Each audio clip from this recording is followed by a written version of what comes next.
কিরে, কোথায় যাচ্ছিস তুই বালিশ নিয়ে? বল। কোথায় আর যাব? আমার রুমে যাচ্ছি। তুমি তো বিয়ের সময় আমাকে বলেছ যে তুমি আমাকে স্বামী হিসেবে মেনে নাও না। তাই বলে তুই রুম থেকে বেরিয়ে যাচ্ছিস? যদি এটা বাবা কিংবা মা দেখে তুই আমার রুমে না থেকে তোর রুমে গিয়েছিলি, তখন তো আবার উল্টা আমাকে বকাবকি করবে। এর থেকে আমার পাশে শুয়ে পড়, আমার কোনো সমস্যা হবে না। কিন্তু হ্যাঁ, রাতে একদমই আমার কাছে আসার চেষ্টা করবে না। ঠিক আছে আপু। নেহার কথাটা শুনে স্বাধীন তার খাটে গিয়ে আরেক পাশে গিয়ে শুয়ে পড়ে। অন্যদিকে নেহা ব্যালকনিতে চলে যায়। আকাশের দিকে তাকিয়ে থাকে, কিছু একটা ভাবতে লাগে। তারপর তার রুমে এসে ছোট্ট একটা মিনি ফ্রিজ থেকে ড্রিঙ্কস বের করে। স্বাধীন ঘুমায়নি, ফোন দেখছিল। হঠাৎ করে কাচের শব্দ হওয়ায় সেদিকে তাকায়। দেখতে পায় নেহা একটা গ্লাসে ড্রিঙ্কস ঢেলে খাচ্ছে। এটা দেখে স্বাধীন তো অবাক হয়ে যায়। শোয়া থেকে উঠে নেহার দিকে প্রশ্নসূচক দৃষ্টিতে তাকিয়ে বলে, আপু, এইসব কি? তুমি তো এসব খাও না। তোমাকে তো যতটুকু জানি অনেক ভালো। আমি তোমার কথার উত্তর দিতে বাধ্য নই। যা, তুই রুমে গিয়ে ঘুমিয়ে পড়। আমার বিষয় নিয়ে তোকে ভাবতে হবে না। কিন্তু আপু, এইসব খাওয়া একদমই ক্ষতিকর। স্বাধীনের কথা শুনে নেহা ওর দিকে বড় বড় দৃষ্টিতে তাকায়। স্বাধীন ভয় পেয়ে খাটে গিয়ে শুয়ে ঘুমানোর চেষ্টা করে। অন্যদিকে নেহা ড্রিঙ্কস করতে করতে বোতল খালি করে ফেলে। নিজেকে আউট অফ কন্ট্রোল হয়ে যায়। ঠেলতে ঠেলতে স্বাধীনের গায়ের উপর এসে পড়ে। স্বাধীন নেহাকে তার বুকের উপর থেকে সরানোর চেষ্টা করে, কিন্তু পারে না। নেহা স্বাধীনকে শক্ত করে জড়িয়ে ধরে মাতালের মতো ব্লক করছে। তুমি কেন এমনটা করলে? মা বাবাকে ম্যানেজ করলাম তোমার জন্য, আর শেষমেশ কিনা তুমি আমাকে রেখে অন্য আরেকটি মেয়েকে নিয়ে পালিয়ে গেলে কেন? যদি বলতে আমি অন্য আরেকজনকে ভালোবাসি, তাহলে তোমাকে আমি ছেড়ে দিতাম, স্বাধীনভাবে চলতে তুমি। হয়তো নিজেকে মানিয়ে নিতে কষ্ট হতো, তারপরেও মেনে নিতাম। কিন্তু আমার সঙ্গে এরকম গেম খেললে কেন? নেহা আপু, কি বলছেন এগুলো? প্লিজ আমাকে ছাড়েন। দেখেন, আমার মধ্যে কেমন যেন ফিল হচ্ছে। প্লিজ ছেড়ে দেন। উল্টাপাল্টা কিছু করলে আবার দোষ দিবেন আমাকে। তোকে তো ছেড়ে দেওয়ার জন্য ধরিনি। আর তোর সাহস কি করে হয় আমাকে বিয়ে করবি না, তাই না? ওয়েট, তোকে দেখাচ্ছি মজা। কথাটা বলেই স্বাধীনকে শক্ত করে জড়িয়ে ধরে নেহা। তারপর অনবরত তার বুকে, কপালে, গলায় কিস করতে লাগে নেহা। স্বাধীন নেহার প্রত্যেকটা কিসে কেঁপে উঠতে লাগে। নিজেকে আর কন্ট্রোল করতে না পেরে নেহার রেসপন্সের সঙ্গে স্বাধীন রেসপন্স দিতে লাগে। এভাবে অনেকটা সময় পেরিয়ে যায়। নেহাকে শুয়ে দিয়ে স্বাধীন ওর বুক থেকে আঁচলটা সরিয়ে অনবরত নেহার শরীরে, কপালে, গলায় কিস করতে লাগে। নেহা নেশার ঘোরে থেকে বারবার কেঁপে উঠতে লাগে। কতদিনের স্বপ্ন ছিল আমার তোমার সঙ্গে বাসর হবে, আর সেই কিনা তুমি আমাকে বিয়ে না করে অন্য আরেকজনকে বিয়ে করতে নিয়েছিলে। নেহার কথা শুনে স্বাধীনের ধ্যান ভেঙে যায়। স্বাধীন বুঝতে পারে যে নেহা তার জায়গায় অন্য কাউকে ভেবে এইসব কথা বলছে। নিজেকে সামলে নিয়ে নেহার বুকের উপর থেকে উঠে পড়ে।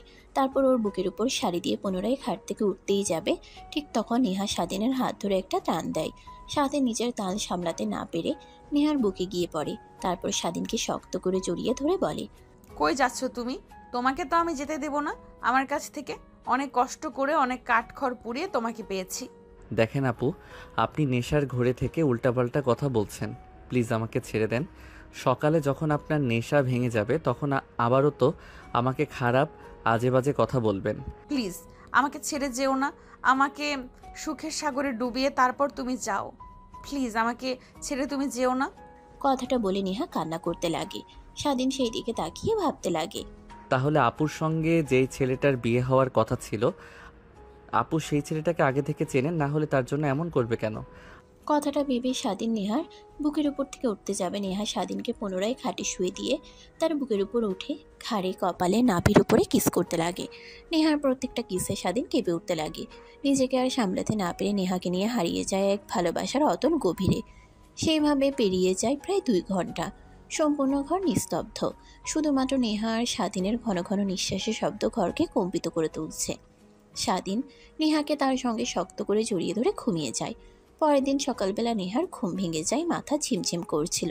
চোখ মিটমিট করে তাকিয়ে স্বাধীনের বুকের উপর নিজেকে স্থাপিত করে। তারপর নিজের দিকে ভালোভাবে তাকাতেই দেখে তার শরীরে বিন্দুমাত্র পোশাক নেই, শুধুমাত্র শাড়িটা গায়ে পেঁচানো। এটা দেখে নেহা অনেক রেগে যায়। নিজের রাগকে আর কন্ট্রোল করতে না পেরে স্বাধীনকে লাথি দিয়ে মেঝেতে ফেলে দেয়। স্বাধীন হঠাৎ ঘুমের মাঝে পড়ে যাওয়ার অনুভব করে ঘুম ভেঙে যায়। তাকিয়ে দেখে নেহা তার দিকে রাগী দৃষ্টিতে তাকিয়ে আছে। আচ্ছা, তখন তোকে যদি না বলতাম রুমের মধ্যে যা, তাহলে আজ আমার এই অবস্থা দেখতে হতো না। তোকে তো বলেছি তোকে স্বামী হিসেবে মানি না, তারপরও তুই আমার সুযোগের সদ্ব্যবহার করেছিস। তোকে আমি ছাড়বো না, কুত্তার বাচ্চা। কথাটা বলেই নেহা তার শরীরে ভালোভাবে পোশাক পরিধান করে নেয়। তারপর স্বাধীনের কাছে এসে অনবরত লাথি ঘুষি কিল দিতে লাগে।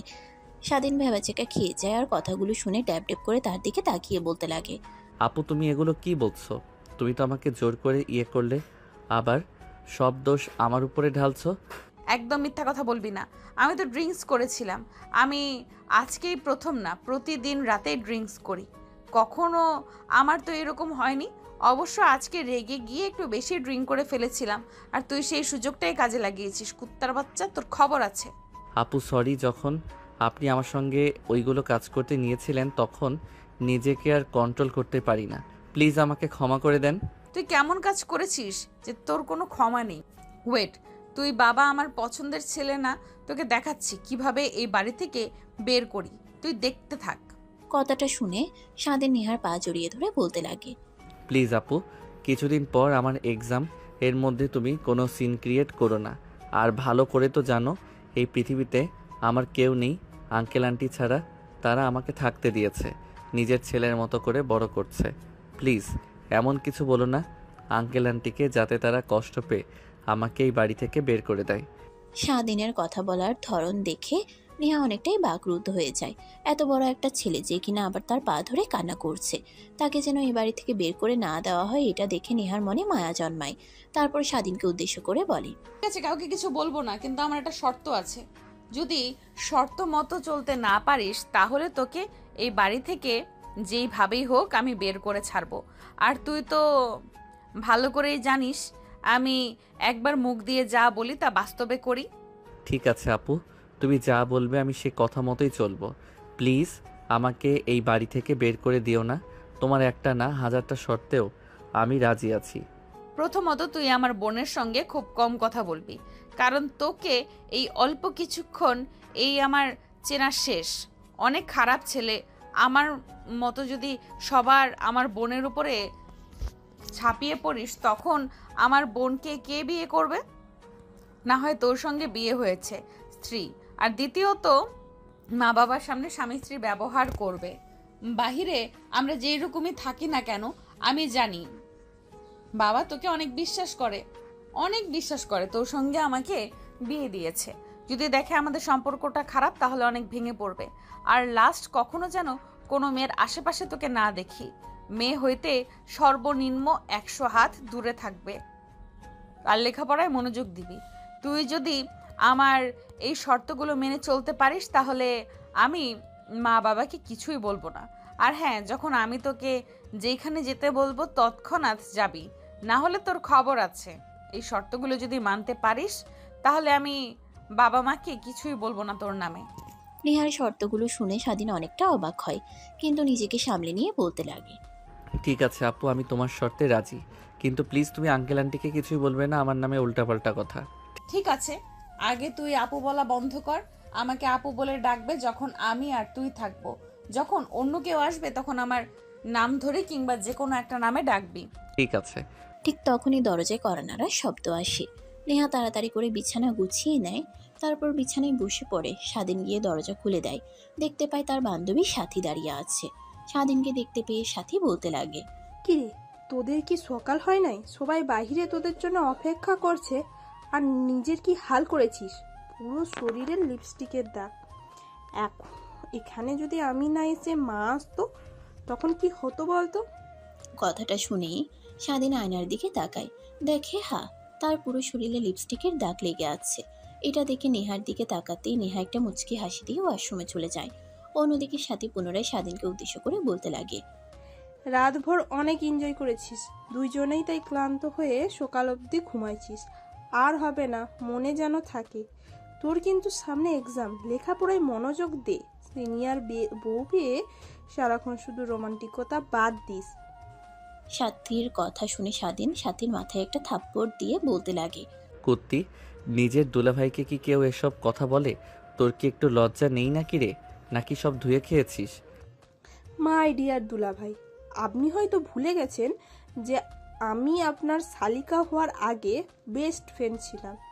তো বেস্ট ফ্রেন্ডের মতোই রইব। স্বপ্ন দুলাভাই হতে পারবেন না, বুঝলে তুই? কথাটা বলে সাথী স্বাধীনের মাথায় থাপ্পড় দিয়ে বলে, আগে বল রাতে আপুর সঙ্গে কি কি করলি, আমারও একটু শোনার আগ্রহ। বাসর রাতে কি হয় বান্ধবীর কাছে, প্লাস গল্প অনেক শুনেছি। বাসর রাতে নাকি বিড়াল মারে, কিন্তু কিভাবে সেটা জানি না, বলবি প্লিজ? তা জানার জন্য তোকে বিয়ে করতে হবে, তোকে সেটা বুঝিয়ে বলতে পারবো না। আর নেহা, তুই কিন্তু দিন দিন অনেকটাই পাজি হয়ে যাচ্ছিস। লুচি কোথাকার। আঙ্কেলকে বলছি তোকে একটা ভালো পাত্র দেখে যেন বিয়ে দিয়ে দেয়। বাবাকে গিয়ে বল। আর কি বললি তুই? বিয়ে করতে হবে? সবাই বলে না যে শালি মানে আধা ঘরবালি? তো আমি তোর অর্ধেক বউ, তো বিয়ে তো করতেই হবে। কেন? কথাটা বলে সাথী স্বাধীনের দিকে তীক্ষ্ণ দৃষ্টিতে তাকায়। স্বাধীন ভালো করেই বুঝতে পারে সাথীর মতলব। তারপর স্বাধীন সাথীকে বলতে লাগে, দেখ, তোর মতো আমার একদমই ভালোই দেখ, তোর মত আমার একদমই ভালো লাগছে না। যা তুই রুম থেকে, আমি আর তোর বোন ফ্রেশ হয়ে আসছি। আর এইসব উল্টাপাল্টা চিন্তা একদমই মাথা থেকে ঝেড়ে ফেল। আগে তোর ফ্রেন্ড ছিলাম, কিন্তু এখন তোর দুলাভাই। কথাটা মাথায় ঢুকিয়ে রাখ। আরে তোকে একটু চেক করলাম যে আমার বোন কি রকম বর পেয়েছে। যে আমার বোনের জীবন সঙ্গী হবে তাকে একটু চেক করে দেখবো না? অবশ্য তোকে অনেক আগে থেকেই চিনি, তারপরেও একটু দেখলাম আমার বোন অনেক লোয়াল একটা বর পেয়েছে। কারণ নজর যেন না লাগে তোদের সম্পর্কের মধ্যে। কুত্তি কোথাকার। কি তুই আমাকে পরীক্ষা করবি? আমাকে তুই চিনিস না? কথাটা বলে স্বাধীন নেহার বোনকে দৌড়ানি দিতে লাগে। সেখান থেকে দৌড় লাগায় সাথী। তারপর স্বাধীন পুনরায় নেহার রুমে এসে দরজা লাগিয়ে দিয়ে খাটে বসে হাঁপাতে লাগে। ঠিক তখনই ওয়াশরুমে দরজা দিয়ে ভেতরে প্রবেশ করে নেহা।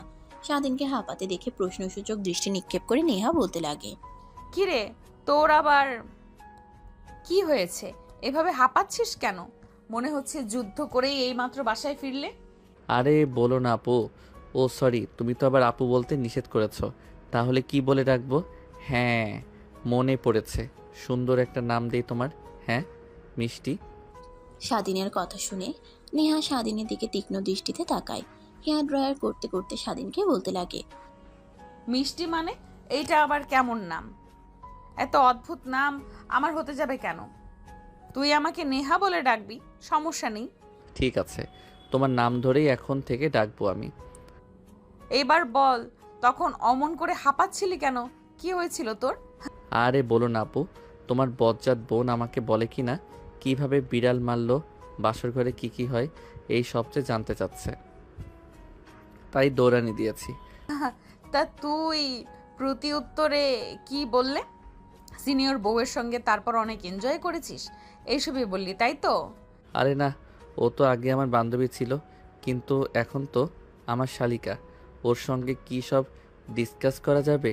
আর আমি কি এতটাই পাগল নাকি? আচ্ছা, বুঝতে পেরেছি। সাথী এসে কি বললো শুনিসনি? নিচে আমাদের জন্য সবাই অপেক্ষা করছে। যা, তুই ওয়াশরুমে গিয়ে গোসল করে আয়, নাকি এই শরীর নিয়ে বাহিরে যাবি? সে কি বলছো এগুলো তুমি? এই শরীর নিয়ে কিভাবে বাইরে যাব? কিন্তু এই রুমে তো আমার কোনো পোশাক নেই, গোসল করতে যাব কি নিয়ে? সোফায় দেখ, 2টা প্যাকেট আছে, যেটা পছন্দ হয় ওইটা নিয়ে যা। বাবা রাতে দিয়ে গেছে রুমে, বলেছে ওইখানে তোর জন্য কিছু নতুন পোশাক কেনা আছে। তারপর স্বাধীন নেহার কাছে গিয়ে চুল থেকে গামছাটা বের করে নেয়।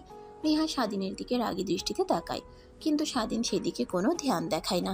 তারপর সোফার সামনে গিয়ে একটা ব্যাগ নিয়ে ওয়াশরুমে প্রবেশ করে গোসল করে পোশাক পরিবর্তন করে নতুন পোশাক পরে ওয়াশরুম থেকে বের হয়ে দেখে নেহা শাড়ি পরার চেষ্টা করছে, কিন্তু বারবার কুচি খুলে যাচ্ছে। এটা দেখে স্বাধীন গিয়ে নেহার কুচি ধরে। নেহা দেখে অবাক হয়, কিন্তু কিছু বুঝতে দেয় না স্বাধীনকে। তারপর শাড়ি পরানো শেষ হলে কুচি দিতে যাবে, ঠিক তখনই দেখে নেহার 2 হাতে শাড়ির 2 মাথা। তারপর স্বাধীন নেহার নাভিতে কুচি ঢুকিয়ে দিতে লাগে। কুচি ঢুকাতে গেলে নেহার নাভিতে স্পর্শ করে নেহা কেঁপে ওঠে, চোখ বন্ধ করে নেয়। স্বাধীন শাড়িতে কুচি দেওয়া শেষ হলে নেহার দিকে তাকায়, দেখে নেহা চোখ বন্ধ করে নিয়েছে।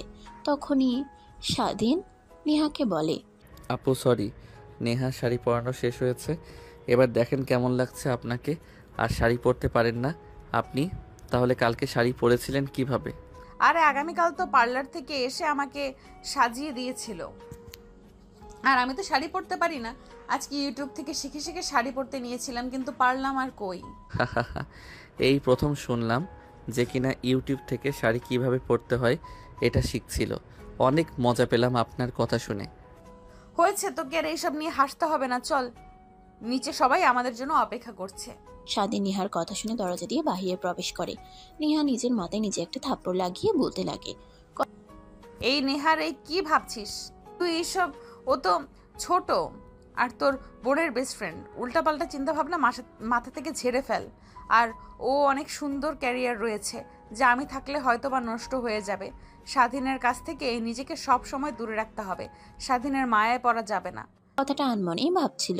সেখানে দাঁড়িয়ে থেকে স্বাধীন রুমের বাইরে এসে পিছনের দিকে তাকিয়ে দেখে নেহা নেই। তারপর পুনরায় দরজার সামনে গিয়ে নেহাকে উদ্দেশ্য করে বলে, আরে কি হয়েছে আপনার? ওইখানে দাঁড়িয়ে আছেন যে? নিজেই তো বললেন নিচে সবাই অপেক্ষা করছে আমাকে ঝাড়ি দিয়ে, আর এখন আপনি দাঁড়িয়ে? সরি আসছি আমি। কথাটা বলে নেহা রুমের বাইরে আসে। তারপর স্বাধীনের সঙ্গে হাঁটতে লাগে। সিঁড়ি দিয়ে যখন নেহা আর স্বাধীন নামছিল, তখন স্বাধীন ইচ্ছে করে নেহার হাত চেপে ধরে।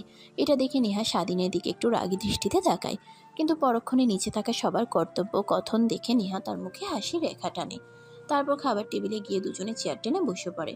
ঠিক তখনই নেহার বাবা বলতে লাগে, ভেবেছিলাম মেয়েটাকে একটা জুনিয়র ছেলের সঙ্গে বিয়ে দিচ্ছি, কেমন না হয়।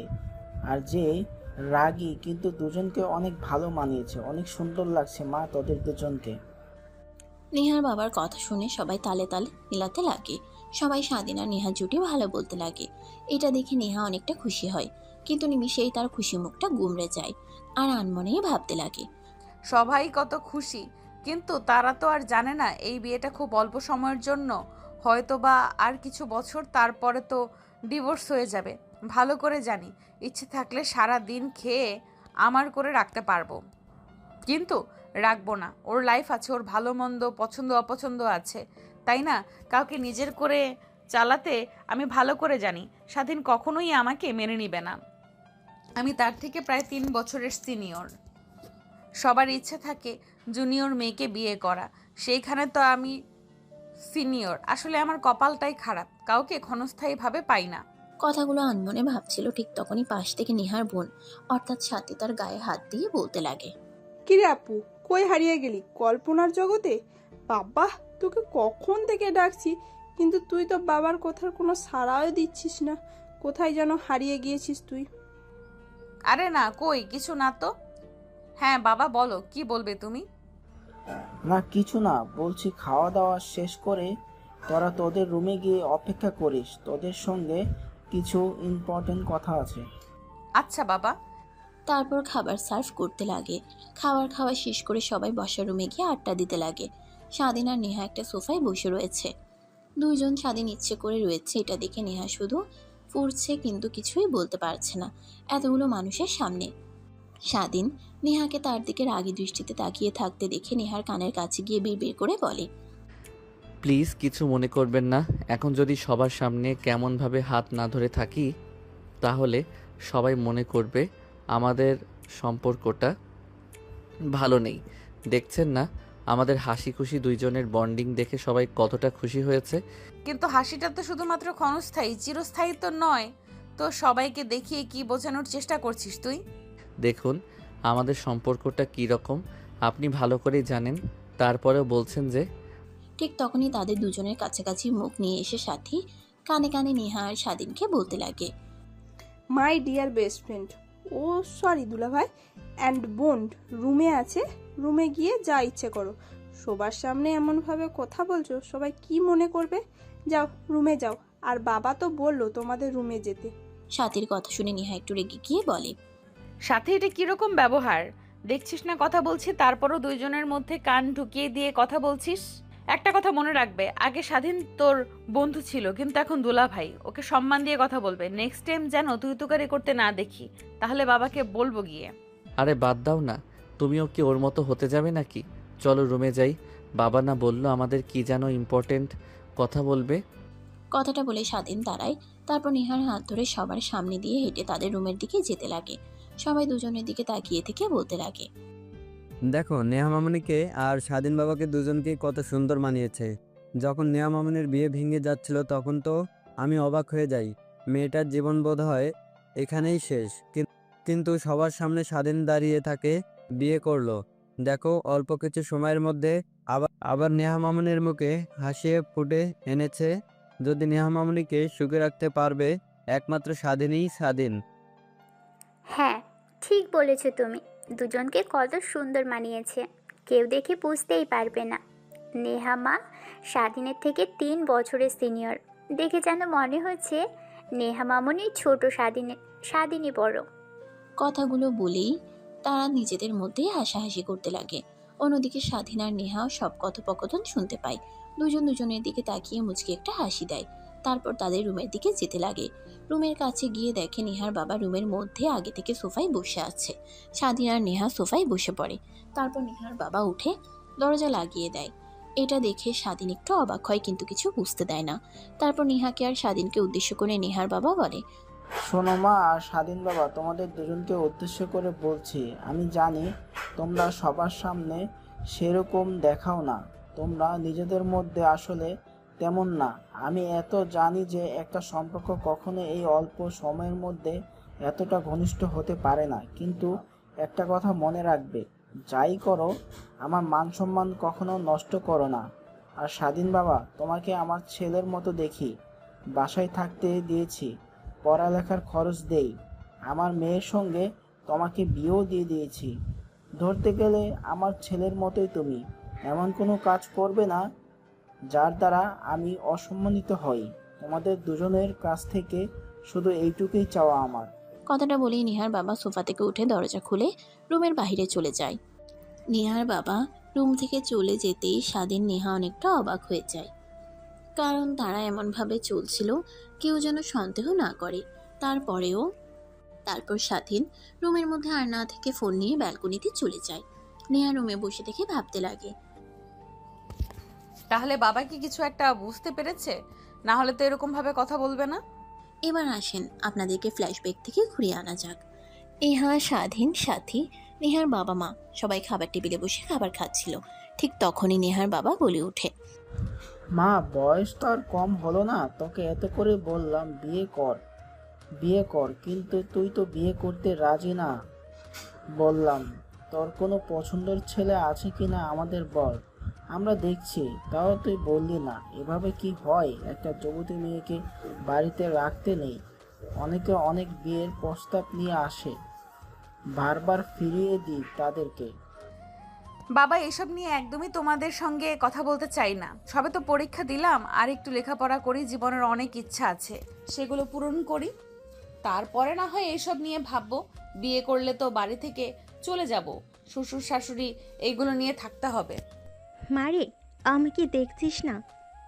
যখন আমি ক্লাস 10-এ পড়তাম তখন তোর বাবার সঙ্গে তোর নানা আমাকে বিয়ে দিয়ে দেয়। আমি অনেক কান্না করেছিলাম। বড়ক্ষণ নিজেকে সামলে নিয়ে তোর বাবার সঙ্গে সুখে শান্তিতে সংসার করি। তোমাদের কথা বাদ, তোমরা আদিম যুগের ছেলে মেয়ে, তোমাদের হিসাব আলাদা, আমাদের হিসাব আলাদা।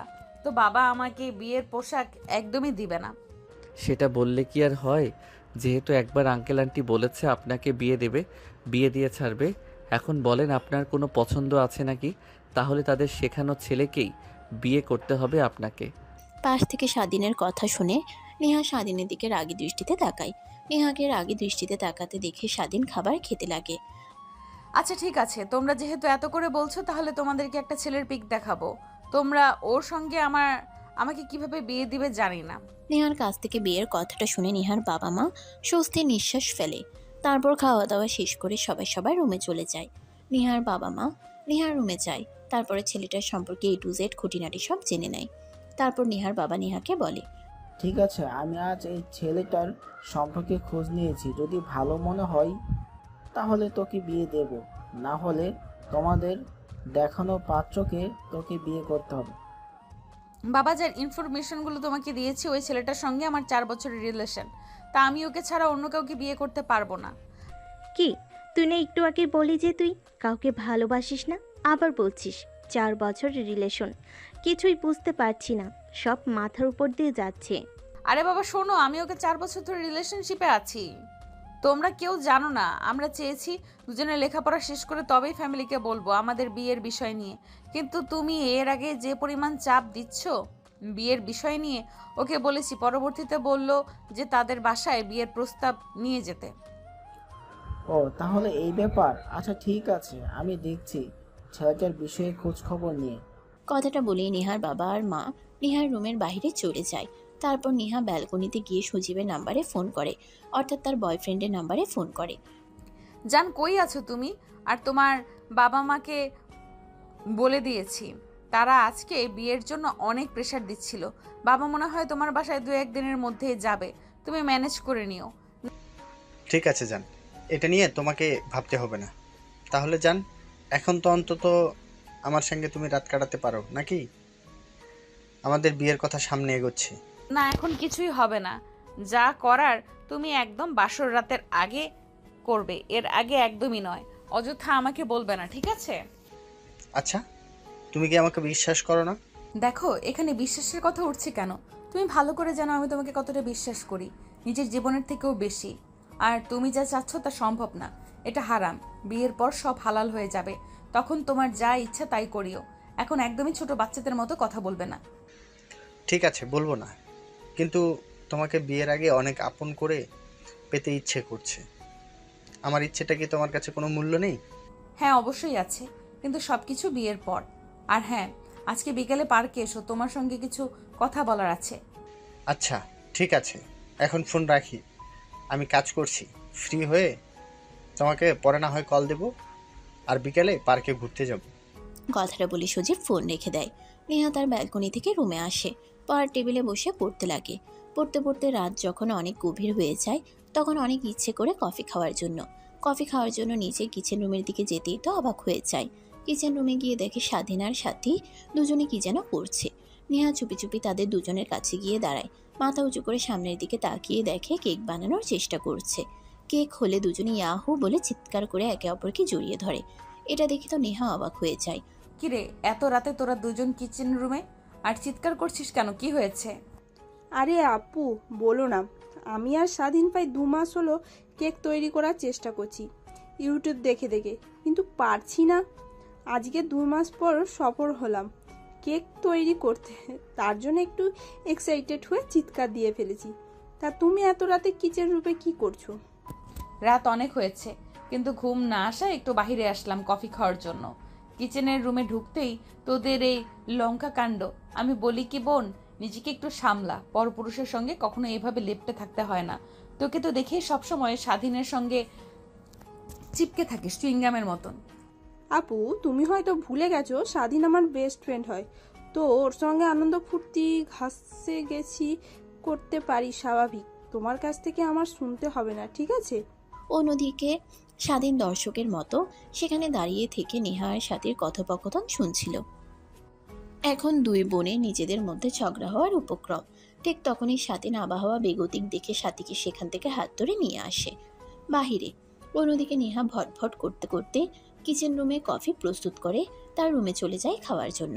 অন্যদিকে স্বাধীন সাথীকে ঠান্ডা করে বলতে লাগে, আচ্ছা বুঝলাম না তোর কি হয়েছে। আমার বিষয়ে কেউ কোনো কথা বললে তুই রেগে যাস, তার সঙ্গে উল্টাপাল্টা ব্যবহার করিস। কলেজে আবার কোনো মেয়ে যদি আমার দিকে বাদ দিয়ে দৃষ্টিতে তাকাই, শেষ। তাই তাদের তুই মেরে হাসপাতালে পাঠিয়ে দিস। বুঝলাম না কি হয়েছে তোর। তুই আমার শুধু বেস্ট ফ্রেন্ড না, তুই আমার অন্য কিছু। তার কারণেই তোকে এত কেয়ার করি, যত্ন করি, মেয়েদের কাছ থেকে দূরে দূরে রাখি, সব সময় নিজের কাছে চুইংগামের মতন আটকে রাখি। দেখ, আমি তোকে নিজের বান্ধবী ছাড়া অন্য কোনো নজরে দেখি না, তো এইসব কথা বলবি না। ইন ফিউচার কখনো দেখতে পারবো না। আমরা বেস্ট ফ্রেন্ড, এটাই ভালো, ঠিক আছে? আর উল্টাপাল্টা চিন্তা যদি মাথাতে আসে তাহলে মাথা থেকে বের করে দিস। কথাটা বলে স্বাধীন তার রুমের দিকে যেতে লাগে, কিন্তু ভালো না লাগায় সোজা ছাদে চলে যায় রাতের মনোমুগ্ধকর পরিবেশটা উপভোগ করার জন্য। অন্যদিকে নেহা কফি প্রস্তুত করে তার রুমের দিকে যাচ্ছিল, কিন্তু পরিবেশটা ভালো না লাগায় ভাবে ছাদে গেলে অনেক ভালো লাগবে। তাই ছাদে আসে, দেখতে পায় ছাদের এক কর্নারে আলো চলছে। সামনের দিকে একটু এগিয়ে যেতে দেখে স্বাধীন সেখানে দাঁড়িয়ে থেকে মোবাইলে কিছু একটা করছে। ঠিক তখনই পিছন থেকে নেহা শুকনো একটা কাশি দিয়ে বলে, কি ব্যাপার, এত রাতে তুই ছাদে কি করছিস? হাওয়া খাওয়ার জন্য। কিন্তু আপনি এত রাতে কি করছেন ছাদে? ঘুম আসছে না তাই কফি বানিয়ে ছাদে আসলাম একটু হাওয়া খাওয়ার জন্য। শোন, তোকে একটা কথা বলি, তোর চলাফেরা আমার একদমই ভালো লাগছে না। আমার বোনের কাছ থেকে দূরে দূরে থাকার চেষ্টা করবি। বামন হয়ে কখনো চাঁদের দিকে যেন হাত না বাড়াস, একটা কথা মাথায় রাখবি, মনে রাখবি। তুই কিন্তু রাস্তার ছেলে, তোকে আমার বাবা বাড়িতে ঠাঁই দিয়েছে, তুই যেন আমার বাবার যাওয়ার সুযোগের সদ্ব্যবহার না করিস। আমি কি বোঝাতে চাচ্ছি তুই নিশ্চয়ই বুঝেছিস। ঠিক আছে আপু, বুঝতে পেরেছি। কথাটা বলে স্বাধীন পুনরায় তার ফোনের স্ক্রিনের দিকে নজর দেয়। অন্যদিকে নেহা তার কফি শেষ করে কিছুক্ষণ ছাদে দাঁড়িয়ে পায়চারি করে তার রুমে চলে যায়। স্বাধীন নেহার পিছু পিছু এসে তার রুমে গিয়ে ঘুমিয়ে পড়ে। পরের দিন সকালবেলা স্বাধীনের ঘুম ভেঙে যায়। অনেক সকাল সকাল ঘুম থেকে উঠে উঁচু করে নামাজ পড়তে চলে যায়।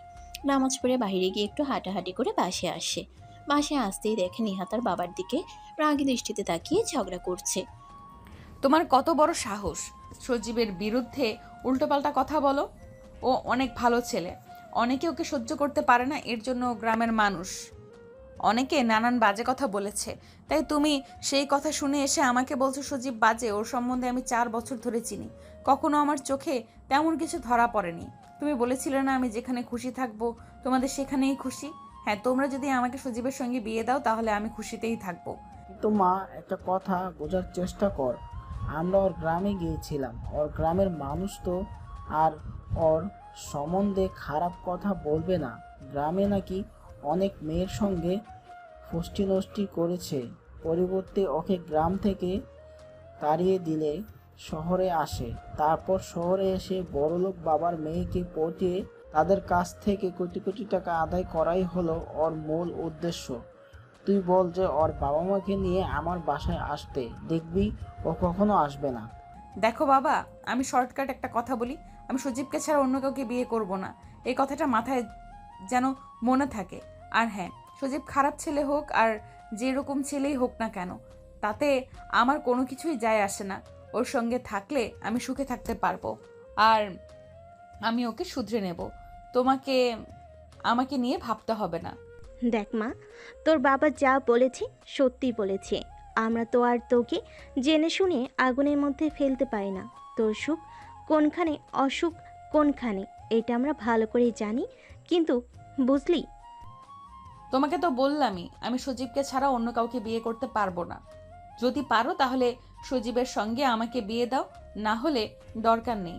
আর হ্যাঁ, যদি জোরাজোরি করো তাহলে আমার মৃত মুখ দেখবে, বলে দিলাম কথাটা। কথাটা বলেই নেহা তার রুমে চলে যায়। অন্যদিকে নেহার মা আর তার বাবা দুজনেই মাথায় হাত দিয়ে সোফায় গিয়ে বসে পড়ে। স্বাধীন তাদের সামনে গিয়ে দাঁড়াতেই নেহার মা আর বাবা স্বাধীনের দিকে তাকিয়ে বলে, বাবা, সবই তো মনে হয় শুনলাম, কি করব এখন বলো? জেনে শুনে আর নিজের মেয়েকে তো আর বাজে ছেলে একটা ছেলের হাতে তুলে দিতে পারি না। বাবা হিসেবে আমার দায়িত্ব মেয়েকে একটা ভালো ছেলের হাতে তুলে দেওয়া। যদি না পারি তাহলে তো বাবা হয়েও লাভ নেই। আঙ্কেল, নেহা আপু যখন ছেলেটাকে ভালোবাসে, নিশ্চয়ই ছেলেটাও তাকে ভালোবাসে, না হলে তো আর এরকম পাগলামি করতো না। নেহা আপু ভালোবাসার কারণে যে কোনো ছেলে নিজেকে পরিবর্তন করতে পারে। আগে হয়তো বা ছেলেটা অনেক খারাপ ছিল, কিন্তু এখন নেহা আপুর ভালোবাসা পেয়ে ছেলেটা ভালো হওয়ার চেষ্টা করছে। আমি বলবো কি, ছেলেটার সম্বন্ধে এখন একটু ভালো করে খোঁজ নেন, তারপরে না হয় বিয়ের কাজটা সামনে এগোন। হ্যাঁ স্বাধীন বাবা কথাটা ঠিকই বলেছেন। তুমি একটু ছেলেটার সম্বন্ধে আর একটু ভালো করে খোঁজ নাও। মেয়েটা আজ এখন এত করে বলছে, তাকে ছাড়া বাঁচবে না। আমরা একটু দেখি। ঠিক আছে, তাহলে তোমার মেয়েকে বলো আগামীকাল যেই সেই ছেলেটাকে নিয়ে আমার বাসায় আসে, আমি ছেলেটার সঙ্গে কথা বলতে চাই। তারপর নেহার মা চলে যায় নেহার রুমে কথাটা বলতে। স্বাধীন সেখানে আর না দাঁড়িয়ে থেকে তারপর রুমে চলে যায়। রুমে গিয়ে ফ্রেশ হয়ে খাবার টেবিলে আসে, খাওয়া দাওয়া করে কলেজে চলে যায়। এভাবেই কেটে যায় 2টা দিন। দুপুরের দিকে স্বাধীনের সাথে দুজনে একসঙ্গে কলেজ থেকে আসে। দেখতে পায় বসার রুমে একটা ছেলে বসে আছে, আর নেহার মা আর বাবা তাকে প্রশ্ন করছে। নেহা পাশে দাঁড়িয়ে আছে। স্বাধীন বুঝতে পারে এটাই হয়তোবা ওই ছেলেটা সুজিব। স্বাধীন সেদিকে আর না গিয়ে সোজা তার রুমে চলে যায়। তারপর ফ্রেশ হয়ে পোশাক পরিবর্তন করে নিচে আসে। নিচে এসে দেখে ছেলেটা এখনো বসে নিহার বাবার সঙ্গে কথা বলছে। স্বাধীন সামনে এগুতেই সজীব নামে ছেলেটা নিহার মা বাবার কাছ থেকে বিদায় নিয়ে চলে যায়। এদিকে স্বাধীন নিহার মা বাবার কাছে গিয়ে দাঁড়াতেই তারা স্বাধীনকেও উদ্দেশ্য করে বলতে লাগে, বাবা, তুমি তো ঠিকই বলেছিলে, ছেলেটার সঙ্গে কথা বলে মোটেও তো মনে হলো না এই ছেলেটা এতটা বাজে। কি গোছানো কথা বলার স্টাইল, কি পোশাক আশাক, কি চলাফেরা ধরন, আমার তো পছন্দ হয়েছে। তুমি কি বলো নেহার মা? আচ্ছা, আমারও পছন্দ হয়েছে। তাহলে একটা কাজ করি, ছেলেটার অ্যাড্রেস ও আমার কাছে আছে, ওর মা আর বাবার সঙ্গে কথা বলে ওদের দুজনের বিয়ে ঠিক করে ফেলি। কি বলো তুমি? তুমি যা ভালো মনে করো, আমার এখানে অমত নেই। আমি ভালো করে জানি তুমি যে কাজ করবে নির্ভুল এবং আমাদের ভালোর জন্যই। কথাটা বলেই নেহার মা চলে যায় কিচেন রুমে। স্বাধীন সেখানে দাঁড়িয়ে থাকে। এটা দেখে নেহার বাবা বলে, এখানে এমনভাবে দাঁড়িয়ে আছো কেন? বসো, পাশে বসো, তোমার সঙ্গে কিছু কথা বলার আছে। তারপর স্বাধীন সেখানে আর না দাঁড়িয়ে থেকে নেহার বাবার পাশে সোফায় গিয়ে বসে পড়ে। তারপর নেহার বাবার সঙ্গে টুকটাক কথা বলতে লাগে। ঠিক তখনই সেখানে হাজির হয় নেহা। বাবা, তোমাকে বললাম না একবার কথা বলে দেখো সজীবের সঙ্গে, তোমার অনেক পছন্দ হবে। হ্যাঁ, ও আমাকে বলেছে আগে অনেক খারাপ ছিল, কিন্তু আমাকে পাওয়ার পর থেকে নিজেকে শুধরে নিয়েছে। আচ্ছা তাহলে তুই এইখানে বই, আমি দেখছি কি করা যায়। কালকে না হয় ছেলেটার ফ্যামিলির সঙ্গে গিয়ে কথা বলবো তোদের বিয়ে নিয়ে। ডেট ফিক্স করে আসবো গিয়ে আমি আর তোর মা। নেহা তার বাবার কথা শুনে অনেকটা খুশি হয়ে গিয়ে নেহা তার বাবাকে জড়িয়ে ধরে। এভাবে পেরিয়ে যায় বেশ কয়েকটা দিন। নেহার বাবা সজীবের বাবা মার কাছে গিয়ে তাদের বিয়ের সম্বন্ধে কথা বললে তারা রাজি হয়ে যায়। দেখতে দেখতে যত বিয়ের সময় ঘনিয়ে আসছে, নেহার এক্সাইটমেন্ট ততই দ্বিগুণ হয়েছে। একদিন সবাই যায় মার্কেট করার জন্য। তখন সেখানে উপস্থিত হয় নেহা আর সজীব। তারপর দুজন একটা রেস্টুরেন্টে গিয়ে কথা বলতে লাগে। কথা বলা শেষ করে বাইরে আসে। সবাই তাদের দিকে তাকাতেই নেহা গিয়ে শাড়ি সিলেক্ট করতে লাগে।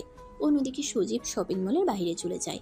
এই কাণ্ড দেখে সেখানে থাকা সবাই হা করে। তারপর কেনাকাটা শেষ করে যে যার বাসায় চলে আসে। বিয়ের সময় ঘনিয়ে আসতেই পুরো বাড়িটা সাজানো হয় বড় মেয়ের বিয়ে বলে কথা। সাজানোর কোনো কমতি রাখেনি। পুরো মহল্লা দাওয়াত দিয়েছে। প্রায় 400 জনের মানুষের সমাগম। দেখতে দেখতে বিয়ের সময় চলে আসে। নেহাকে পার্লার থেকে আসে সাজানোর জন্য। পুরো বাসা ভর্তি দাওয়াতের মানুষ, সবাই শুধু বরের জন্য অপেক্ষা করছে। দেখতে দেখতে বর আসার সময় পার হয়ে যায় সবার কপালে চিন্তার ছাপ। ঠিক এক রকমই নেহার বাবা যতবার সজীবের নাম্বারে ফোন করছে বারবার বন্ধ দেখাচ্ছে। সজীবের বাবার নাম্বারে ফোন করলে একই অবস্থা। ঠিক তখনই নেহার নাম্বারে একটা নোটিফিকেশন আসে। টপ করে নেহা ফোনটা হাতে নিয়ে নোটিফিকেশনটা অন করতেই দেখে সজীব একটা মেসেজ পাঠিয়েছে। প্রিয় নেহা, সরি প্রিয় বললে ভুল হবে। আমার তো মূল উদ্দেশ্য ছিল তোমাকে শুধু ইউজ করা। ভেবেছিলাম তোমাকে বিয়ের প্রতিশ্রুতি দেখাতে দেখাতে তোমাকে বিয়ের আগেই ভোগ করে ছেড়ে দেব, কিন্তু তুমি তো নাছর বান্দা। বিয়ে করে পরে তোমার শরীর আমাকে দেবে। আমি তো অন্য একজনকে ভালোবাসি, আমার জীবনের থেকেও বেশি। আর হ্যাঁ, আরেকটা উদ্দেশ্য ছিল। আমার বন্ধু তোমাকে প্রপোজ করেছিল সবার সামনে। তুই প্রপোজ অ্যাকসেপ্ট না করে সবার সামনে আমার বন্ধুকে থাপ্পড় মেরেছিলি আর উল্টাপাল্টা অনেক কথা বলেছিলি। আমার বন্ধু এই কষ্ট সহ্য করতে না পেরে নিজেকে ধীরে ধীরে নেশার জগতে নিয়ে গেছে। এখন নেশা ছাড়া সে কিছুই বোঝে না। তোর মতো একটা মেয়ের জন্য একটা ভালো ছেলের জীবন খারাপ হয়ে গেছে। তাই আমার মূল উদ্দেশ্য ছিল তোকে খাওয়ার পর তোকে ছেড়ে দেওয়া, যেন তুই বুঝতে পারিস ভালোবাসা কতটা ভয়ঙ্কর। কিন্তু সেটা পারলাম না। কিন্তু এতটুকু পারলাম, তোর বাবার মান সম্মান সবার সামনে ধুলোয় মিশিয়ে দিতে। তোকে আর এখন কেউ বিয়ে করবে না। যে মেয়ের জামাই বিয়ের আসর থেকে পালিয়ে যায় সেই মেয়েকে কে বিয়ে করবে? মেসেজটা পড়ে নেহা নিজের চোখে পানি আর দমাতে পারে না। অঝরে কান্না করতে লাগে। এটা দেখে সবাই ভয় পেয়ে যায়। দূরে নেহার বাবাকে ডাক দেয়। নেহার বাবা রুমে আসতেই নেহা তার বাবাকে শক্ত করে জড়িয়ে ধরে কান্না করতে করতে বলে, বাবা তুমি ঠিক ছিলে, আমি ভুল। তুমি এত করে বলেছিলে ছেলেটা ভালো না, কিন্তু তোমার কথা শুনি নাই। আমি নিজের ইচ্ছে আগুনের মধ্যে ঝাঁপ দিয়েছিলাম, আর এখন মেসেজ পাঠিয়েছে যে আমাকে বিয়ে করতে পারবে না। ও নাকি আমার দেহ ভোগ করতে চেয়েছিল, কিন্তু আমি না দেওয়াতে ও বিয়োগ দিয়ে অপেক্ষা করে, কিন্তু আমি তাও দিইনি। ও যেই বিয়ের সময় ঘনিয়ে আসে তখন চলে যায় ওর আরও একটা গার্লফ্রেন্ডকে নিয়ে। দেখ মা, এখন আর ভেবে তো কোনো লাভ নেই, যা হবার তো হয়ে গেছে, নিজেকে সামলা, আমি দেখছি কি করা যায়। কথাটা বলেই নেহার বাবা নেহার রুম থেকে চলে আসে। অন্যদিকে নেহা ভাবতে লাগে, তোকে যদি একবার কাছে পাই তাহলে যে কি করব নিজেও জানি না। আরে কুত্তার বাচ্চা। নেহার মনে এখন আর কোনো কষ্ট নেই, শুধু আছে নেহার মনে এখন আর কোনো কষ্ট নেই, শুধু আছে সজীবের প্রতি ক্ষোভ আর রাগ। অন্যদিকে নিমিষেই বুড়ো বাসা ভর্তি লোকের কানে চলে যায় নেহার সঙ্গে যার বিয়ে হওয়ার কথা সে অন্য আরেকটি মেয়ে নিয়ে পালিয়ে গেছে। সবাই নেহাকে অনেক কথা বলতে লাগে, মেয়েটার ভাগ্য খারাপ, কালি রসুন এসব। তখনই নেহার বাবার কাছে যায় স্বাধীন। দেখে নেহার বাবা একটা চেয়ারে বসে নিশ্চুপ দর্শকের মতো কান্না করছে। আঙ্কেল কান্না করছেন কেন? যা হবার তা তো হয়েছে, এই বিষয় ভেবে আর কোনো লাভ নেই। এখন আমার মেয়েকে বিয়ে করবে কে? সবাই তো নেহাকে বাজে নজরে দেখবে। ঠিক তখনই নেহার বাবা স্বাধীনের দিকে তাকিয়ে বলে, বাবা প্লিজ, তুমি আমার মেয়েকে বিয়ে করো। জানি তুমি বিয়ে না করলে আমার মেয়ের নামে পুরো গ্রামে দুর্নাম সরে যাবে। আঙ্কেল কি বলছেন এইগুলো? নেহা আপু তো আমার অনেক সিনিয়র, আর নেহা আপু আমাকে কখনোই মানতে পারবে না। আপনি নেহা আপুর কাছ থেকে শুনে আসেন, তারপর যা ইচ্ছা তাই করবেন। বিয়েতে আমার কোনো দ্বিমত নেই। তারপর নেহার বাবা দৌড় লাগায় নেহার রুমের দিকে। নেহার রুমে গিয়ে নেহাকে উদ্দেশ্য করে সবকিছু বলে। নেহাও রাজি হয়ে যায় তার বাবার মান সম্মান রক্ষার্থে। পরবর্তীতে নেহার বিয়ে দিয়ে দেওয়া হয়। আর বাকিটুকু তো আপনারা জানেনই। এখন বর্তমান দেখতে দেখতে পেরিয়ে যায় একটা মাস। স্বাধীন সকাল সকাল ঘুম থেকে উঠে ফ্রেশ হয়ে খাওয়া দাওয়া করে কলেজের উদ্দেশ্যে রওনা হয় স্বাধীন সাথী। স্বাধীনের একটা বাইক আছে যেটা নেহার বাবা কিনে দিয়েছিল অনেক আগে। সেই বাইকে করে স্বাধীন আর সাথী দুজনে কলেজে একসঙ্গে যায়। ছাদের উপর দাঁড়িয়ে নেহা কফি খাচ্ছিল আর স্বাধীন আর সাথী যাওয়ার দিকে তাকিয়েছিল। একটু পর নেহাও চলে যায় তার ভার্সিটিতে। ভার্সিটিতে যাওয়ার সময় স্বাধীনের কলেজ স্টপকে যেতে হয়। রিক্সা দিয়ে যাচ্ছিল, হঠাৎ স্বাধীনের কলেজের দিকে নজর যায়। নেহা দেখতে পায় স্বাধীন আর সাথে একটা ফুচকা হাউসে বসে আছে, একে অপরকে ফুচকা খাইয়ে দিচ্ছে। এটা দেখে নেহা অনেকটা রেগে যায়। নিজের রাগ কন্ট্রোল করে ভার্সিটিতে চলে আসে। কোনো মতে ক্লাস শুধু অপেক্ষা করছে কখন বাসায় যাবে আর স্বাধীনকে উত্তম মাধ্যম মারবে। নেহার ভার্সিটি শেষ হলে বাসায় ফিরতে যাবে, তখন কলেজের সামনে দেখে স্বাধীন আর সাথী দুজনে বাইকে চিপকে ধরে কই যেন যাচ্ছে। এটা দেখে আরও রাগ দ্বিগুণ হয়ে যায় নেহার। রিক্সা দাঁড় করাতে বললেই স্বাধীন গাড়ি স্টার্ট দিয়ে সেখান থেকে চলে যায়। নেহা রিক্সাতে উঠে পুনরায় বাসার দিকে আসতে লাগে। অন্যদিকে স্বাধীন আর সাথী দুজনে পুরো শহরটা ঘুরে। অন্যদিকে নেহা বাসায় যেয়ে তার রুমে বসে থেকে লাঠি হাতে নিয়ে দাঁড়িয়ে আছে, শুধুমাত্র স্বাধীনের আসার অপেক্ষা করছে। ঘোরাঘুরি শেষ হলে স্বাধীন আর সাথী দুজনেই বাসায় আসে। স্বাধীন বাইকটা পার্কিংয়ে রেখে নেহার রুমের দিকে যায়। দরজা খুলে ভিতরে প্রবেশ করে স্বাধীনের চোখ ছানাবড়া হয়ে যায়। দেখে তার সামনে লাঠি হাতে নিয়ে দাঁড়িয়ে আছে। বলতে পারেন তার আজকে নির্ঘাত কপালে শনি আছে। ব্যাগটা টেবিলে রাখতেই নেহা গিয়ে দরজা লাগিয়ে দিয়ে স্বাধীনের কাছে এসে লাঠি দিয়ে আঘাত করতে লাগে। এটা দেখে স্বাধীন বলে, আমি আবার কি করলাম? আপনাকে এরকমভাবে মারছেন কেন? কুত্তার বাচ্চা, তোকে না বলেছি তুই আমার বোনের কাছ থেকে সবসময় দূরত্ব বজায় করে থাকবি? আর তুই যেখানে আমার বোনের সঙ্গে সবসময় চিপকে থাকিস, ফুচকা খাওয়ায়, গাড়িতে করে পুরো শহর ঘুরিস, তুই কিন্তু আমার শর্ত লঙ্ঘন করছিস। এর ফল কি হতে পারে তুই জানিস? মা বাবাকে তোর নামে উল্টাপাল্টা কথা বলে কিন্তু বাড়ি থেকে বের করে দিব। দেখুন, সাথী আমার বান্ধবী হয়, আমি ওর সঙ্গে ঘুরবো না কার সঙ্গে ঘুরবো? আর ও তো আপনার বোন হয়, তো বোনকে কেউ অত সন্দেহ করে? ও ভালো করে জানে আমি আপনার হাজব্যান্ড, যতটুকু থাকা দরকার ততটুকুর ভিতরে থাকেও। আমি কি তোর কাছ থেকে কৈফিয়ত শুনতে চেয়েছি? তুই যদি নিজের ভালো চাস তাহলে সাথীর কাছ থেকে দূরে দূরে থাকবি, এটাই আমার লাস্ট ওয়ার্নিং। কথাটা বলেই নেহা স্বাধীনের কলার ছেড়ে দেয়। স্বাধীন নেহার কাছ থেকে ছাড়া পেয়ে দীর্ঘ একটা নিঃশ্বাস ফেলে বলে, ঠিক আছে। তারপর ওয়ার্ড্রপের ভিতর থেকে জামা কাপড় বের করে ওয়াশরুমে চলে যায় গোসল করার জন্য। গোসল করে বাইরে এসে দেখে নেহা এখনো রেগে আছে। এটা দেখে স্বাধীন নেহার কাছে গিয়ে বলে, দেখেন, আমাদের সম্পর্কটা কি আপনি ভালো করে জানেন, তারপর আমার জীবনের মধ্যে আপনি কেন হস্তক্ষেপ দেখাচ্ছেন? আমি আমার মতো চলি, আপনি আপনার মতো চলেন। তার মানে তুই আমার সঙ্গে যা যা করেছিস আমার বোনের সঙ্গে করবি, আর আমি তাকিয়ে তাকিয়ে দেখব আমার বোনের জীবন নষ্ট হতে? তা হবে না। দেখুন সাথী, জাস্ট মাই বেস্ট ফ্রেন্ডের থেকে বেশি কিছু না। আর ও একটু অবুঝ, তাই সবসময় ওই রকম করে। আমি ওকে অনেক বোঝানোর চেষ্টা করেছি কিন্তু বোঝাতে পারি নাই। বারবার বলেছে তুই আমার দুলাভাই, এবং বেস্ট ফ্রেন্ড। তোর তো একটু কেয়ার করবই আমি। স্বাধীনের কথার পেস্টে আর কোনো কথা বলার না নেহা। তারপর ওয়ার্ড্রোব থেকে জামা কাপড় নিয়ে সোজা ওয়াশরুমে চলে যায় গোসল করার জন্য। নেহা গোসল করে বাইরে এসে তো অবাক হয়ে যায়, দেখে স্বাধীন শুয়ে আছে, তার পিঠের উপর শুয়ে স্বাধীনকে জড়িয়ে ধরেছে। এটা দেখে নেহা রেগে চিৎকার দিয়ে বলে। সাথী এসব কি? হঠাৎ দুজনের সাথে ভয় পেয়ে যায়। তারপর স্বাধীনের উপর থেকে উঠে দাঁড়ায়, নেহার দিকে তাকিয়ে বলে, কিরে আপু, তোর কি হয়েছে? তোর জামাইকে তো আর নিজের করে নিইনি, ও আমার বেস্ট ফ্রেন্ড প্লাস দুলা ভাই। তো স্বাধীনের সঙ্গে একটু ফাজলামি করছিলাম, এর থেকে বেশি কিচ্ছু না।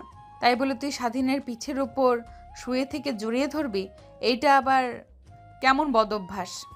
আপু, তুমি হয়তো ভুলে যাচ্ছ, স্বাধীন আমার বেস্ট ফ্রেন্ড হয়। বারবার এক কথা বলে কান খাচ্ছিস। বেস্ট ফ্রেন্ড আমাদের ফ্রেন্ড ছিল না? আমরা তো তাদের সঙ্গে এইসব কেন? ওর হাতও ধরতাম না। আর এখনকার কি পেয়েছিস? নেহার ধমক শুনে সাথী কান্না করে দেয়। অন্যদিকে নেহার মা বাবা নেহার রুম থেকে চিৎকার চেঁচামেচি শুনে নেহার রুমে চলে আসে। এসে দেখে সাথী কান্না করছে। তারপর নেহাকে উদ্দেশ্য করে প্রশ্ন করে নেহার বাবা। কিরে মা, কি হয়েছে? তুই এত চিৎকার চেঁচামেচি করছিস কেন? আর সাথেই কান্না করছি কেন? কি হয়েছে ওর? সেটাই না হয় তোমার মেয়ের কাছ থেকে শোনো। নেহার কথাটা শুনে সাথী কান্না করতে করতে চলে যায়। সাথীর পেছনে নেহার মা বাবা রুম থেকে চলে যায়। নেহা গিয়ে খট করে দরজা লাগিয়ে দেয়। তারপর স্বাধীনের কাছে এসে ওর কলার চেপে ধরে দেওয়ালের সঙ্গে বলতে লাগে, কুত্তার বাচ্চা, আমি তোকে কি বুঝিয়ে গেলাম আর আসার পর কি দেখছি? তোকে বললাম আমার বোনের কাছ থেকে দূরে দূরে থাকবে, আর তুই কি না? আসলে তোকে কি দোষ দেব? সব পুরুষই এক। মেয়ে মানুষ দেখলে নিজেদের আর সামলাতে পারে না। কথাটা বলেই নেহা স্বাধীনকে ছেড়ে দেয়। তারপর খাটে বসে পড়ে। স্বাধীন গিয়ে খাটে বসতেই নেহা তার শরীর থেকে ওড়না ফেলে দিয়ে বলে, এই যে আমার শরীর, তোর যত ইচ্ছা তুই তত ভোগ করে নে, কিন্তু আমার বোনের কাছ থেকে তুই দূরে দূরে থাকবি। স্বাধীন মেঝে থেকে ওড়না তুলে নেহার গায়ে জড়িয়ে দিয়ে রয়ে বলে, যেহেতু আমাকে এতটা অবিশ্বাস করেন তো কিছু বলার নেই। আসলে আমি কিছুই করি না। সাথে এসে আমার সঙ্গে ওইসব করে ওকে অনেক বোঝানোর চেষ্টা করেছি, কিন্তু বুঝতে পারে না। আপনার শর্ত আমি মানতে পারি নাই। আঙ্কেল আন্টিকে উল্টাপাল্টা কিছু বলতে হবে না। আমি নিজের ইচ্ছাতেই বাড়ি থেকে চলে যাচ্ছি। আর হ্যাঁ, উকিলের সঙ্গে কথা বলেছিলাম আমাদের ডিভোর্স নিয়ে। উকিল বলেছে 6 মাস না হওয়া পর্যন্ত ডিভোর্স দেওয়া যাবে না। 6 মাস পর আপনাকে ডিভোর্স লেটার পাঠিয়ে দেব, সাইন করে দিয়েন। স্বাধীন মেঝে থেকে ওড়না তুলে নেহার গায়ে জড়িয়ে দিয়ে বলে। কথাটা বলেই স্বাধীন তার ব্যাগপত্র গুছাতে লাগে। পোশাক আশাক গুছিয়ে রাখে, রাত হলেই চলে যাবে। তারপর রুমের মধ্যে আর না থেকে ব্যালকনিতে চলে যায়। তারপর আকাশের দিকে তাকিয়ে গম্ভীর একটা নিঃশ্বাস ফেলে বলতে লাগে মনে মনে, স্বাধীন, হে আল্লাহ, জ্ঞান হবার পর থেকে ফুটপাতে বড় হয়েছি। অনেক কষ্ট করে লেখাপড়া করেছি। পরবর্তীতে মা বাবার মতো আঙ্কেল আন্টি পাই। তুমি আমার সেই সুখটাও সহ্য করতে পারলে না। ভেবেছিলাম পরীক্ষা শেষ হলে যে কোনো একটা জব নিয়ে বাসা নিয়ে থাকবো, কিন্তু তা হলো কই। অন্যদিকে নেহা খাটের উপরে বসে থেকে ভাবছে। আচ্ছা, এতদিন ধরে স্বাধীন আমাদের বাসায় রয়েছে, কখনো তো ওকে আমার দিকে বাজে নজরে তাকাতে দেখলাম না। যদি আমার বোনের দিকে বাজে দৃষ্টিতে তাকাতো তাহলে তো আমি দেখতে পারতাম, কিন্তু কখনো তো দেখতে পাই না। আসলে কি স্বাধীন অনেক বাজে ছেলে? আর আমি ওকে মেনে নিতে পারছি না কেন? ও তো আমার স্বামী। যেভাবেই হোক, মানি আর না মানি, সে তো আমার স্বামী, এটা তো সবাই জানে। কিন্তু আমি ওকে মানতে পারছি না কেন? কি যেন একটা অনুশোচনা আমার মধ্যে কাজ করছে। ছেলেটাকে এইভাবে কথা বলার জন্য রেগে তো সব কিছু গুছিয়েছে, হয়তোবা চলে যাবে বাড়ি থেকে, কিন্তু আমার জানা মতে তো এই পৃথিবীতে অন্য কেউ নেই। কি দিন ছিলেন, তাহলে কোথায় যাব, কি করবে? না, ওর কাছ থেকে ক্ষমা চাইতে হবে আমার। কথাটা বলে নেহা রুম থেকে ব্যালকনিতে যায়। দেখতে পায় স্বাধীন আকাশের দিকে তাকিয়ে থেকে কান্না করছে। স্বাধীনের গায়ে হাত দিতেই স্বাধীন নেহাকে শক্ত করে জড়িয়ে ধরে কান্না করতে করতে বলে, জানেন, এই পৃথিবীতে আমার কেউ নেই। জ্ঞান হওয়ার পর থেকে আমি ফুটপাতে বড় হয়েছি। মানুষের লাথি উস্টা বকা শুনে বড় হয়েছি। তারপরও নিজের লেখাপড়া চালিয়ে গিয়েছি। যখন বড় হই, কলেজে উঠে, তখন সাথীর সঙ্গে দেখা হয়। কখনো ভাবতেও পারি নাই আমার জীবনটা বদলে দেবে। সাথী পরবর্তীতে তার বাসায় এসে থাকতে দেয়। আমাকে আঙ্কেল আন্টি নিজের ছেলের মতো দেখে লালন পালন করেছে। আমি ভালো করে জানি সাথী আমাকে নিজের বেস্ট ফ্রেন্ড ছাড়া অন্য কোনো কিছু ভাবে না, তাই আমি ওকে কিছু বলি না। আর আপনি বলার পরও আমি সাথীকে অনেকবার বোঝানোর চেষ্টা করেছি সাথী বারবার বলেছে তুই আমার বেস্ট ফ্রেন্ড। ও সরি, আপনাকে জড়িয়ে ধরার জন্য আবার বলবেন দেহলসায় আমি আপনাকে জড়িয়ে ধরেছি। প্লিজ ক্ষমা করে দিয়েন যদি মনে আঘাত দিয়ে থাকি। কথাটা বলে স্বাধীন নেহাকে ছেড়ে দিয়ে রুমে আসতে যাবে, ঠিক তখনই পিছন থেকে স্বাধীনের হাত চেপে ধরে নেহা। স্বাধীন পিছনের দিকে তাকিয়ে নেহাকে দেখে বলে, কিছু বলবেন আপনি? স্বাধীনের কথা শুনে নেহা স্বাধীনকে তার দিকে নিয়ে এসে শক্ত করে জড়িয়ে ধরে। স্বাধীন ভ্যাবাচেকা খেয়ে যায় নেহার কাণ্ড দেখে, কিন্তু নিজেকে সামলে নিয়ে নেহাকে উদ্দেশ্য করে আবার প্রশ্ন করে, কি হলো আপনার, এমনভাবে জড়িয়ে ধরলেন কেন? প্লিজ ছাড়েন আপনি আমাকে। নাকি আজকেও রেগে ড্রিঙ্কস করে আমার সঙ্গে এসে মাতলামো করছেন?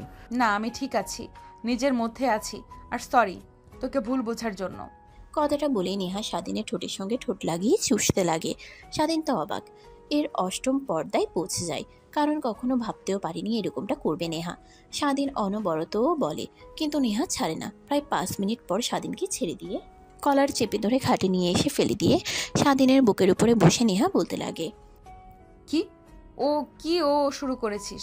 ওই দিন তো নেশার ঘরে ছিলাম, কিছু অনুভব করিনি। আজ এনজয় করব, ওই দিনের মতো করে। ভালোবাসবি, না হলে তোর খবর আছে। আপু, আপনি ঠিক আছেন? আপনার কিছু হয়েছে? না হলে এরকম করবেন কেন আপনি? কিসের উপরে কিসের আপু? আমি তোর বউ হই, বউ বলবে। আর যদি আপু তোর মুখ থেকে ডাক শুনেছি, তাহলে তোর একদিন কি আমার যে কয়দিন লাগে।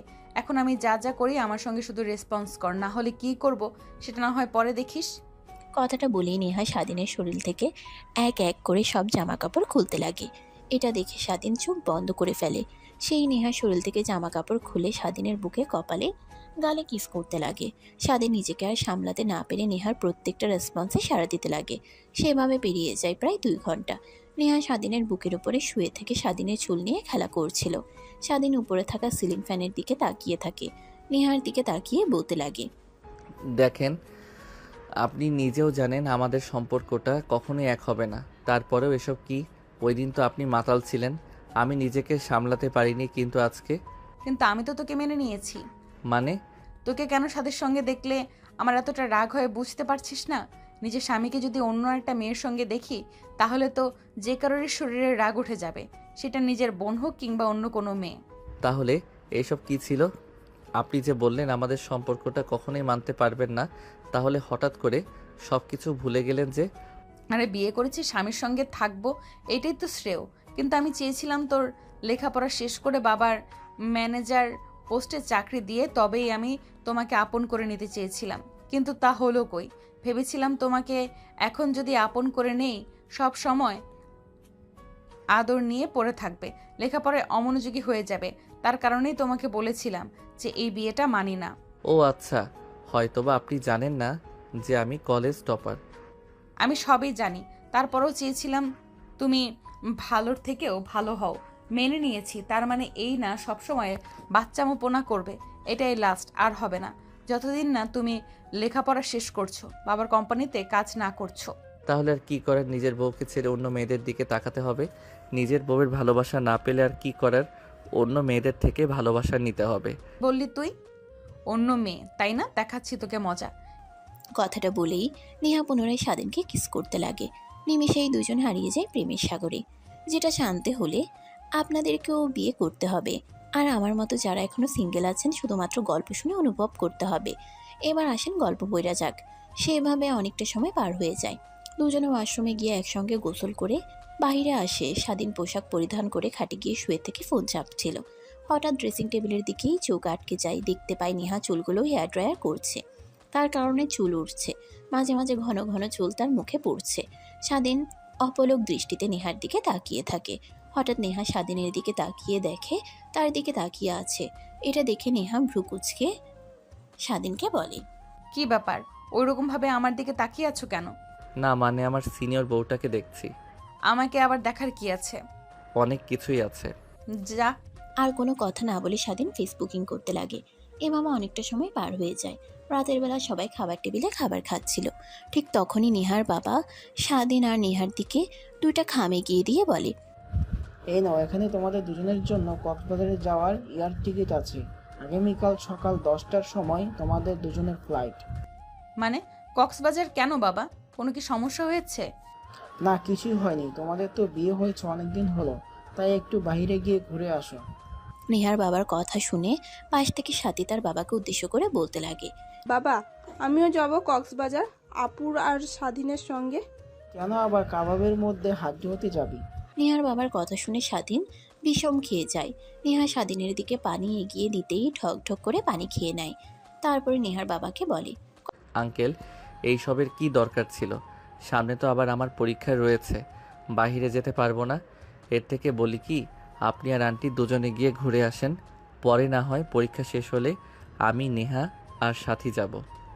সেটা কি আর হয়? তোমাদের জন্য সব কিছু বন্দোবস্ত করে রেখেছি, আর তোমরা বলছো আমরা দুই বুড়াবুড়ি যাব? কে বলল আঙ্কেল আপনি বুড়া হয়েছেন? দেখেন না তামিল ইন্ডাস্ট্রির মুভিগুলোতে আপনার বয়সী হিরো থাকে। এখনও তো ইয়ান রয়েছেন, সামনে এক্সাম রয়েছে, আমার নেহার পরীক্ষা আছে, তো আমরা যেতে পারবো না? ঠিক আছে, তোমরা যেহেতু যাবে না, তাহলে কি আর করার, আমরা দুই বুড়াবুড়ি না হয়ে যাই। কি বলো তুমি নেহার মা? কথাটা বলে নেহার মার দিকে তাকায়। সবাই নেহার মা মুচকি একটা হাসি দেয়। এভাবে হাসি খুশিতে খাবারের পর্ব শেষ হয়। সবাই বসার রুমে গিয়ে টিভি দেখছিল। রাত যখন অনেক গভীর হয় তখন সাথী তার রুমে চলে যায়। নেহা তার রুমে চলে যায়। স্বাধীন যখন যাবে ঠিক তখনই নেহার বাবা স্বাধীনকে ডেকে তার কাছে নিয়ে এসে বসিয়ে বলে, জানো বাবা, আজকে আমার দুই মেয়ে অনেক হাসি খুশি ছিল। তুমি জানো না হয়তো বাবা, আমি আমার মেয়েদের মুখে হাসি খুশি দেখি না প্রায় 2 বছর হলো। সব কিছু তোমার জন্য হয়েছে। আমি জানতাম তুমি আমার বড় মেয়েকে সুখে রাখবে। তোমার কাছে শুধু একটাই আবদার, আমার মেয়েকে কখনো কষ্ট দিও না। স্বামী স্ত্রীর মধ্যে ভুল বোঝাবুঝি হবে, নিজেদের মধ্যে মীমাংসা করে নিও। কখনো ওই ভুল বোঝাবুঝিটাকে খারাপ পর্যায়ে নিয়ে যেও না। তোমার আন্টির সঙ্গে আন্টি বলছি কেন, এখন তো আমি তোমার বাবা আর মা। তো তোমার মার সঙ্গে আমার জানো কি রিলেশন করে বিয়ে হয়েছে? তোমার শাশুড়ির মার সঙ্গে আমার অনেক ভুল বোঝাবুঝি হয়েছে, শুধুমাত্র রাতের বেলা ফোন নিয়ে গিয়ে প্রপোজ করলে আবার সব কিছু ঠিক হয়ে গিয়েছিল। তো শুধু এইটুকুই বলবো, কখনো আমার মেয়ের মনে কষ্ট দিও না তুমি। নেহার বাবার কথা শুনে স্বাধীন মুচকি একটা হাসি দিয়ে বলতে লাগে। ঠিক আছে আঙ্কেল। কথাটা বলে নেহার বাবার দিকে তাকায়, দেখে তার দিকে রাগী দৃষ্টিতে তাকিয়ে আছে। এইটা দেখে স্বাধীন পুনরায় বলে, ও সরি, ভুল হয়ে গেছে শ্বশুর আব্বা। কথাটা বলে স্বাধীন আর নেহার বাবা একে অপরের দিকে তাকিয়ে হাসতে লাগে। তারপর স্বাধীন সোজা নেহার রুমে চলে যায়। দরজা লাগিয়ে দিয়ে পিছন ফিরে তাকিয়ে দেখে নেহা তার ব্যাগ থেকে জামা কাপড় বের করে গুছিয়ে রাখছে। স্বাধীন পিছন থেকে গিয়ে নেহাকে জড়িয়ে ধরে। হঠাৎ জড়িয়ে ধরাতে নেহা চমকে উঠে নিজেকে সামলে নিয়ে নেহা স্বাধীনকে বলে, কি করছে এগুলো? প্লিজ ছাড়ো, কেউ এসে পড়বে। কেউ আসবে না, দরজা লাগিয়ে দিয়েছি। কথাটা বলেই স্বাধীন নেহাকে তার দিকে ফিরিয়ে হাত থেকে জামাটা নিয়ে সোফার দিকে ছুঁড়ে মারে। তারপর নেহার মুখের উপরে থাকা চুলগুলো সরিয়ে দিয়ে রোমান্টিক দৃষ্টিতে তাকাতেই নেহা বলে, ঠিক এর কারণেই তোমাকে মেনে নিতে চাচ্ছিলাম না। আমি ভালো করে জানি যদি মেনে নিই তাহলে তুমি আমাকে এরকমভাবে সবসময় আদর করবে, পড়াশোনার কাছে যাবে না। তার কারণেই মানতে চাচ্ছিলাম না। দেখলে তো এখন হারে হারে। ছাড়ো আমাকে এখন। কথাটা বলে নেহা স্বাধীনের কাছ থেকে ছানটা নিয়ে সারিয়ে পুনরায় কাপড় চোপড় গুছিয়ে রাখতে লাগে। এটা দেখে স্বাধীন একটু গম্ভীর মুখ নিয়ে খাটে গিয়ে বসে পড়ে। তারপর পুনরায় নেহার দিকে তাকিয়ে কৃত্রিম হাসির রেখা মুখে টেনে বলতে লাগে, ঠিক আছে, নিজের বউয়ের কাছ থেকে আদর না পেলে আর কি করার, যাই শালির কাছে যাই। শালি তো আর আমাকে না অনেক ভালোভাবে ভালোবাসবে, আদর করবে বলার সঙ্গে সঙ্গে। স্বাধীনের কথাটা শুনে নেহা রেগে স্বাধীনের দিকে তেড়ে আসে। তার উপর স্বাধীনের কলার চেপে ধরে হাতের ফেলে স্বাধীনের বুকের উপর উঠে বলতে লাগে, তুই আমার বোনের দিকে খারাপ নজরে তাকাস, তাই না? দেখাচ্ছি তোকে আমার বোনের দিকে বাজে দৃষ্টিতে তাকানোর কি পরিণতি হতে পারে। নেহার কথা শুনে স্বাধীন রীতিমতো অবাক হয়ে যায়। ভাবতেও পারেনি নেহাকে রাগাতে গিয়ে এতটা রাগিয়া ফেলবে। আরে কি হয়েছে আপনার? আমি তো এমনিতেই রাগানোর জন্য বললাম কথাগুলো। স্বাধীনকে ভয় পেয়ে যেতে দেখে নেহা হাসি দিয়ে উঠে হাসতে হাসতে স্বাধীনের ঠোঁটের সঙ্গে ঠোঁট লাগিয়ে চুষতে লাগে। স্বাধীন তো অবাক হয়ে যায়। এই মেয়ের মতিগতি বোঝা বড় মুশকিল। কিছুক্ষণ পর নেহা স্বাধীনকে ছেড়ে দেয়। তারপর হাসতে হাসতে নেহা বলে, আরে আমি আমার স্বামীকে ভালো করে চিনি। তুমি যে আমাকে রাগানোর জন্য কথাটা বলেছো এটাও জানি। শুধুমাত্র একটু তোমাকে ভয় পাওয়া দেখার জন্য তখন তোমাকে এভাবে কথাটা বলেছিলাম। কি আমার ভয় পাওয়া দেখতে তোমার ভালো লাগে, তাই না? দেখাচ্ছি এবার। কথাটা বলে নিহাকে তার উপর থেকে সরিয়ে বিছানার সঙ্গে ফেলে নিহার ঘাড়ে কোমরে অনবরত কিস করতে লাগে। স্বাধীনের প্রত্যেকটা স্পর্শে নিহা কেঁপে উঠতে লাগে। এইভাবে অনেকটা সময় পার হয়ে যাওয়ার পর স্বাধীন লাইট অফ করে দেয়। তারপর তারা দুজনে হারিয়ে যায় এক ভালোবাসার অতল গভীরে। এখন নায়ক আর নায়িকা তাদের ভালোবাসা বিনিময় করতে ব্যস্ত। জান এখন গল্প শেষ। কেমন হয়েছে গল্পটা অবশ্যই বলে যাবেন। সমাপ্ত।